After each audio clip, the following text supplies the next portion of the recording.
All right, so now we're going to fast forward to you have graduated college. Congratulations. And now, what do we do about all this financial aid we received? Well, it's time to repay, folks.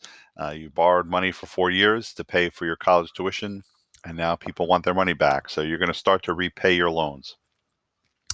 There are two things you're going to do really right before you graduate, probably in the spring semester of your senior year. You are going to first sign what they call the Master Promissory Note. The Master Promissory Note is a fancy term for really the agreement that, yep, you've borrowed all these loans and now you promise to pay them back. All right, this is a legally binding document that says, yep, I took out all this money and I promise to pay it back according to these terms and conditions. Then your college is going to ask you to do what we call exit counseling. Most likely, this is just an online workshop that's going to, again, lay out all of the rules and conditions of all the loans you've taken out, just to make sure that you know what the deal is and what the consequences are if you don't pay, et cetera, et cetera. So you'll take something called exit counseling, and your college will get in touch with you, usually senior year, to be able to set both of these things up. The master promissory note says that you agree to repay the loan, okay? Unless you somehow meet requirements for your loans to be canceled. I think I'll get to that later. But you agree to pay back your loans first, even if you don't complete your education. If you do not graduate, but you have borrowed money for 2 years of school and then you decide to go to work, you have to pay back the loans even though you didn't complete your degree. Second, you're supposed to pay back your loans even if you haven't found a job yet. You might be obliged to pay back those loans. Now, if you have no job and no income, what do I do? We'll talk about that in a second. Even if you didn't like the education you received, if somehow you thought you got ripped off, well, sorry, you borrowed the money for the college anyway, right? So you do have to pay back the loans. Paying them back. A lot of loans have a grace period of about 6 months or so after graduation. So your first bill is not due the day after you graduate. But usually if you graduate, let's say in June, by that fall, you will be beginning to pay back your loans. Okay. You have to be aware of all the terms and conditions of your loans, about what is expected of you, what is the monthly loan payment, what happens if I miss one payment, what happens if I miss two payments, et cetera, et cetera. So that exit counseling is really very important for you to make sure you totally understand all of the terms and conditions of your loan. Okay. In this case, this is a loan. This is not a credit card. All right, we've been used to talking about credit cards for the last little while, where you get to choose how much you pay and when you pay it. This is a loan, right? So this is going to be a fixed monthly payment on a certain date. You can set your clock to it. Right? So you have to make full monthly payments, right? Partial payments do not fulfill your obligation to pay. If you owe $250 this month, you can't decide, oh, I'll just pay $125. You have to pay the full amount. Okay. So at this point, a lot of times these loans can be done automatically. You can set these up on auto pay, and then the money just comes out of your bank account. I know that's what I did for my loans. I was not writing checks and mailing them in to the loan servicer. So it was really very helpful just to put it on auto pay and let it do its thing. Right now, there might be a couple of instances where you may not be able to pay, right? Or there might be a circumstance where you will not be obliged to pay. And these are two really kind of important terms when it comes to not only your student loans, but loans in general. It's called deferment and forbearance. Right? Deferment and forbearance.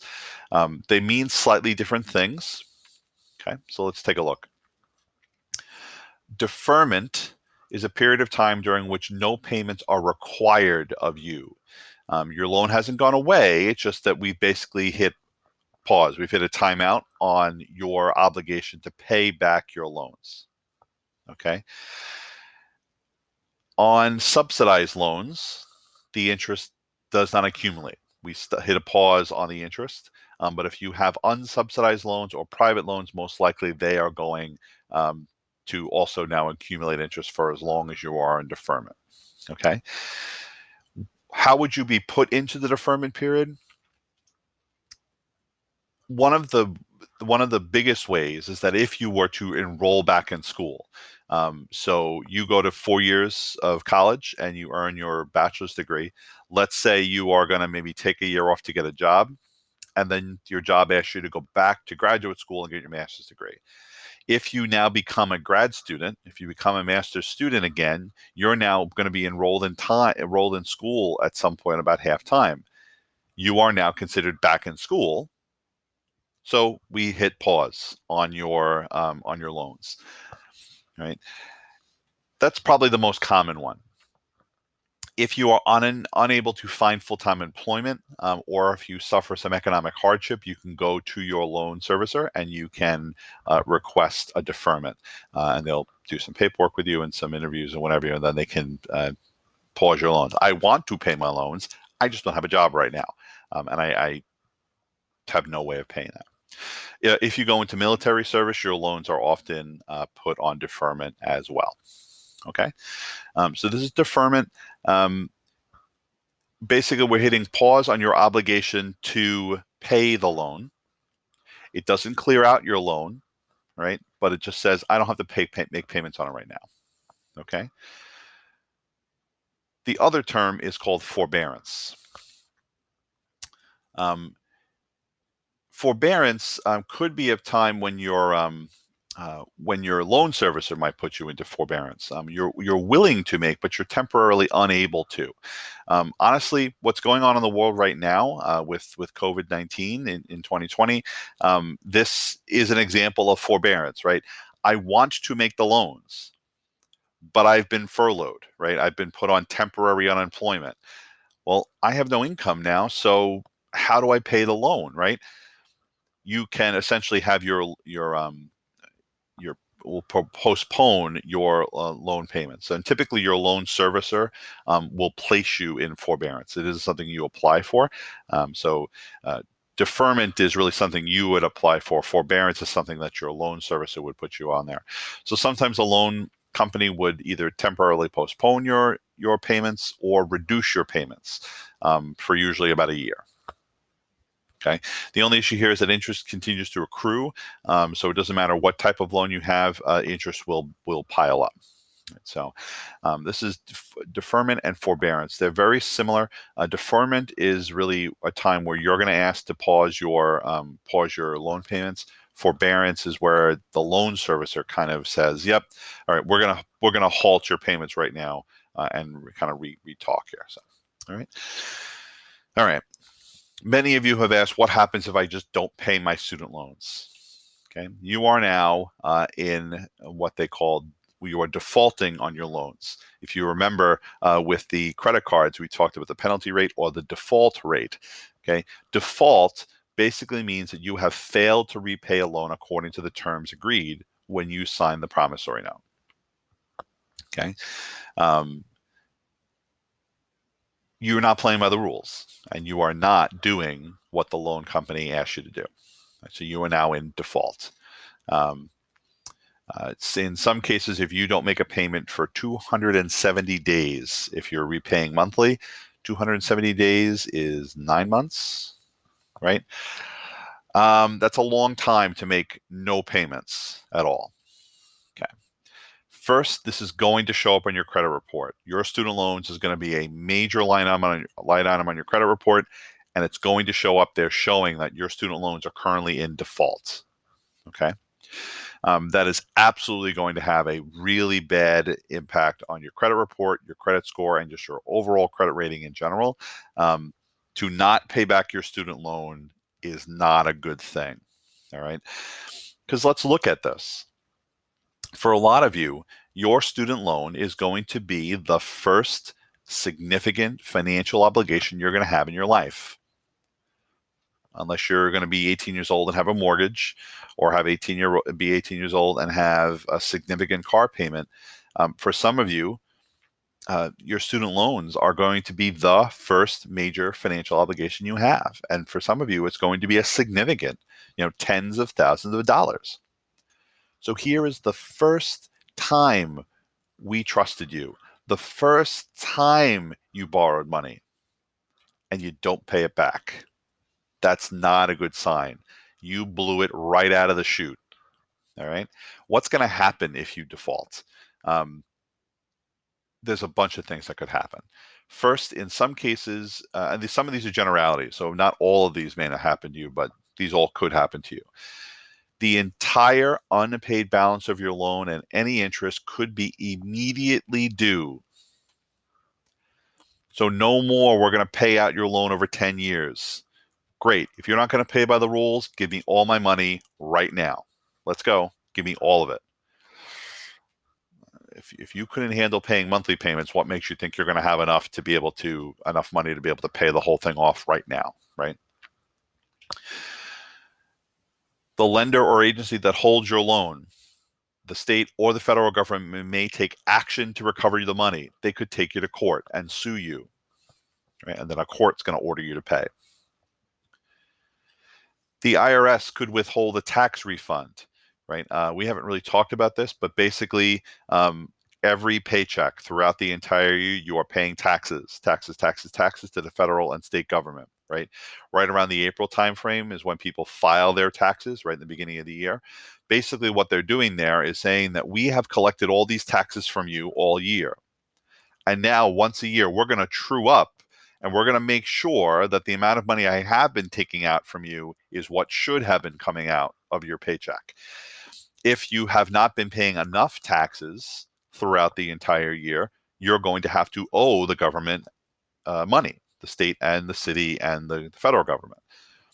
If you have been overpaying your taxes all year, yep, we took out too much, the government will refund you the taxes that you have overpaid. Well, if you have defaulted on your loans, the government's going to say, great, normally we would have issued you an $800 tax refund. Well, guess what? We're taking that money and applying it to the amount of money you owe us, right? So they can withhold your tax refund. The other fun term is called wage garnishment.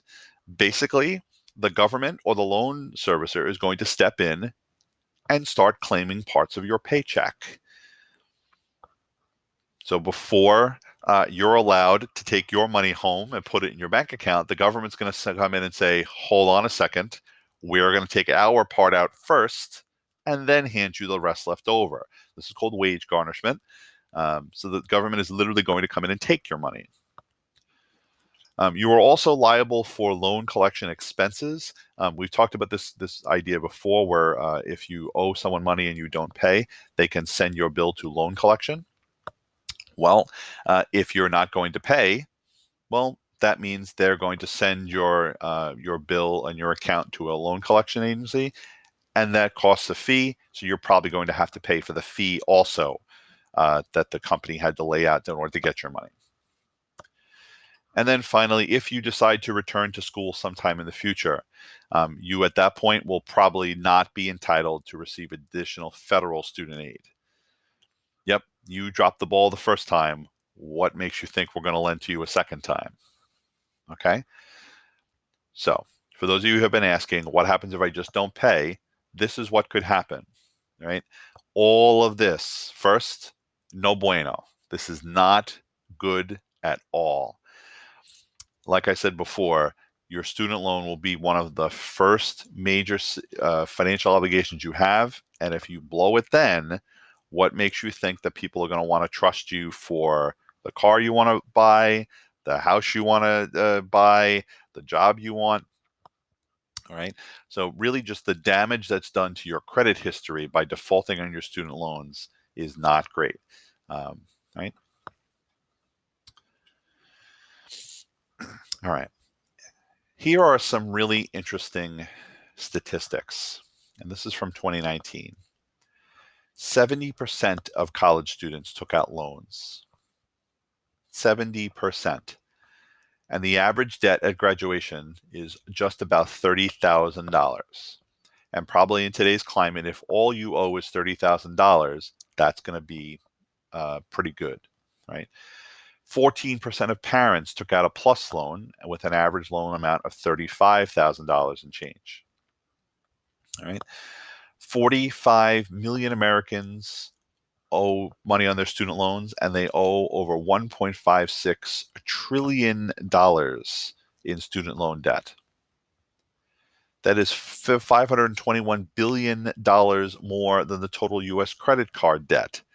Student loans are a significant part of the U.S. economy and the way the status of the U.S. economics in general.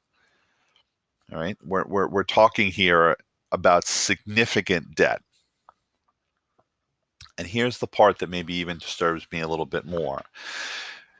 Right now in 2019, the average monthly student loan payment is $393 a month. 11.5% of student loans are delinquent, 90 or more days, or are in default. 11.5% of those who have student loans are not paying them or not able to pay. And I don't know about you, this number is very interesting, right? $393 a month, right? Let's just round it to $400 a month right off the top is your student debt or your student loans. I would probably bet that most of you could not do that right now, right? Or knowing that you need to find a job that can not only support my rent and my food and all my other regular expenses, but also $400 a month in student loan debt. It's doable, but it's something to be concerned about and be aware of. All right. So the real question we have here, with all of these numbers, with the sheer amount, the staggering amount of student debt that the U.S. That Americans have, and what the average debt coming out of college is, the real question becomes, how do you make sure you can attend college without crippling yourself in debt? Obviously, the cheapest way to buy anything is with cash. Could you pay for your college education in cash? Absolutely. If you have the funds, if you have the resources, if you save the money, could you do it? Sure. But for those of us who couldn't do that, who are not independently wealthy, how do you take care of it? How do you pay? A lot of people will give you different opinions on this. In Anthony's mind, unless you have been doing significant savings since the day you were born, and some of your parents did that.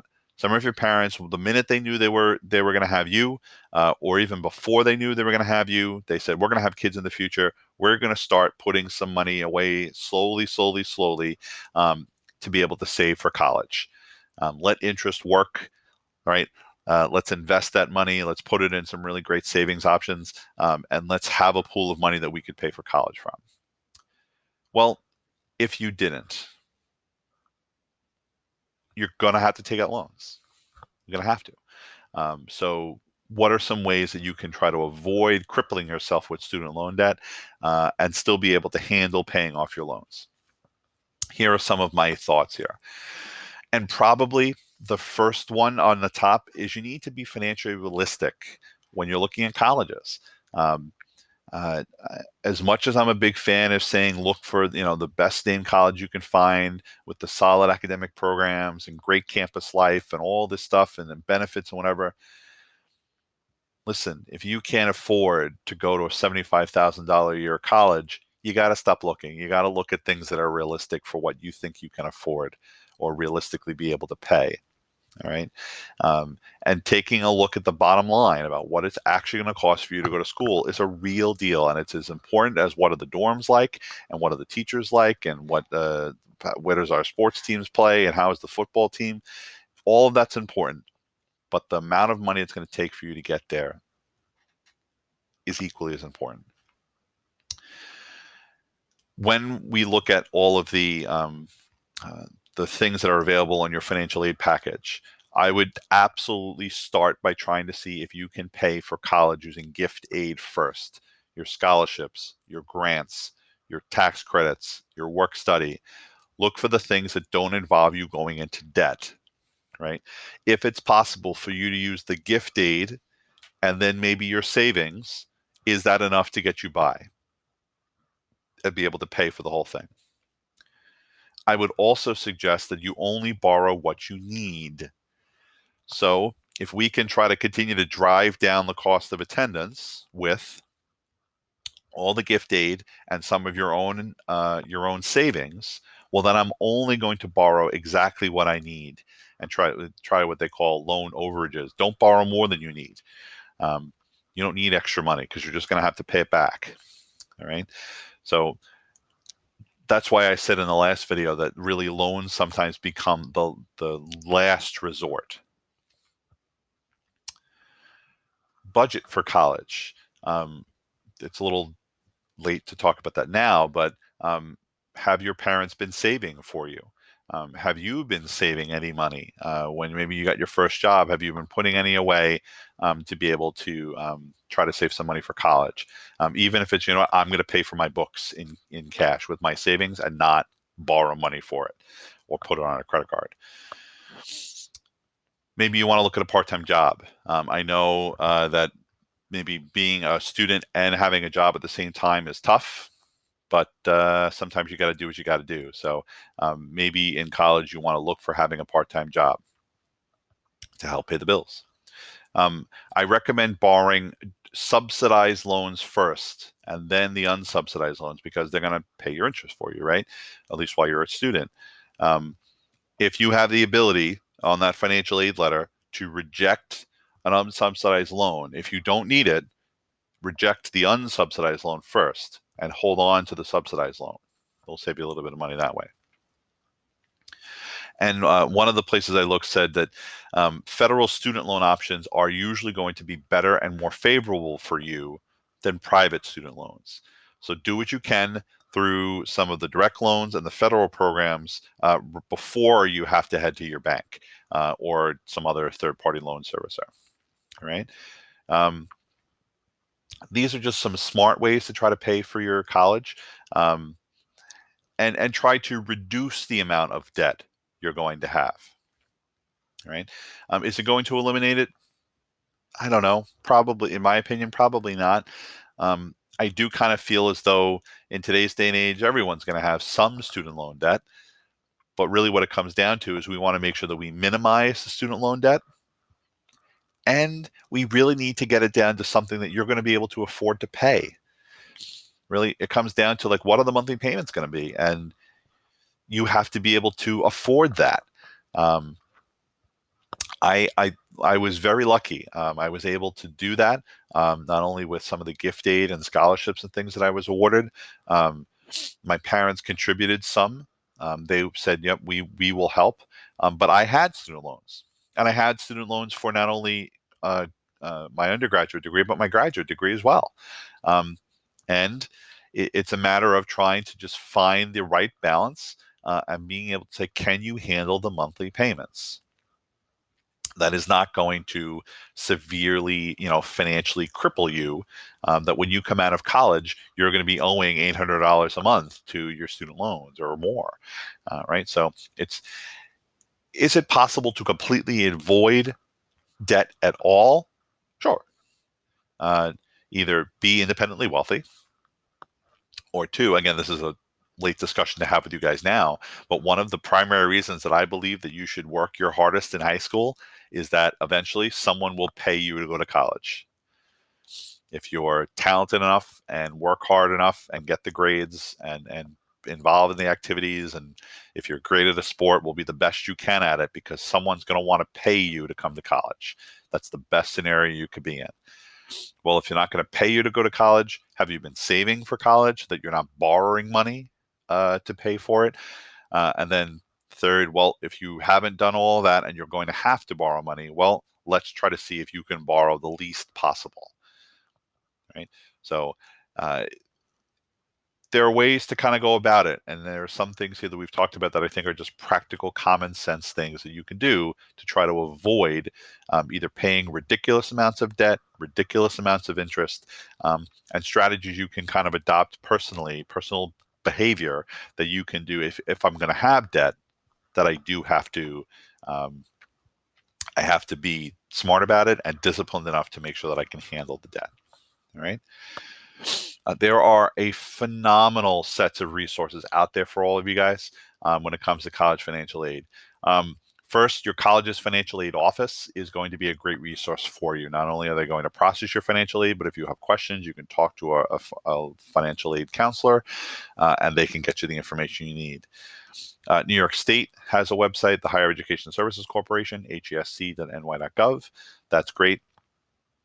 Honestly, one of the best websites out there right now is the U.S. Department of Education Federal Student Aid website, studentaid.ed.gov. Some of the thoughts and concepts that came in this whole unit here came from their website.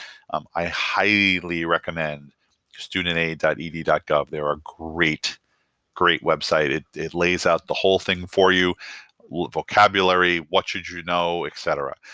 The College Board has some great websites, and finaid.org. Really great options here for you. All right.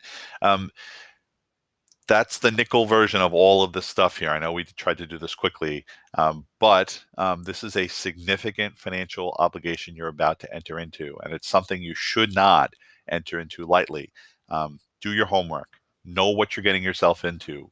Educate yourself on all of these things, how your loans work, what you're going to have to do, and then ultimately, what is it going to cost you?